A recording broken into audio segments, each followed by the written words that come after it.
The Canadian coffee wars have claimed a victim. The second cup has really languished behind its rivals like Tim Hortons and Starbucks, and so it has a plan now to get back on its feet. Cannabis. It wants to trade in its Java for joints, converting at least some of its Ontario locations to pot dispensaries. The second cup announced a partnership with marijuana clinic operator National Access Cannabis back in April to perhaps sell pot in some of its Alberta locations. But now, with the government of Ontario's decision to allow private enterprise to sell cannabis, Second Cup says it wants to convert at least some of its 130 Ontario locations into dispensaries, if they can get a license to do so. As we already have the strategic alliance with Second Cup, and we know that they have a tremendous real estate portfolio across Ontario, and now we're working with them to figure out which of the locations might be better served to become dispensaries. It will be the transition on the location, of course, but it could be in specific partnership as far as ownership of that license for that location. But don't think you're going to get a cup of coffee along with your joint. The stores will no longer be Second Cup.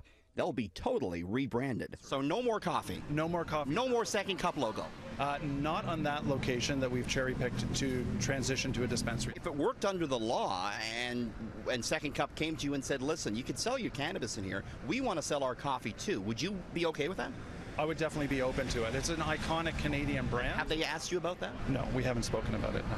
So why does the Second Cup want less to do with the coffee industry? The company didn't want to appear on camera today, but a food and beverage expert says it could have something to do with profits not being high enough. They're looking at it saying, listen, we're behind Tim Hortons, we're behind Starbucks, we're behind McDonald's.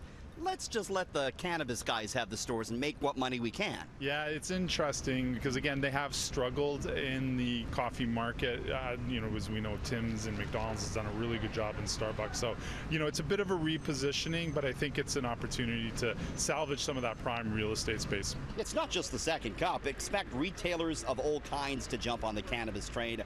As for investors, they seem to really like the joints for Java news. Second Cup stock shot up more than 7% on Bay Street today. Consuming strictly coffee. Richard Southern, City News.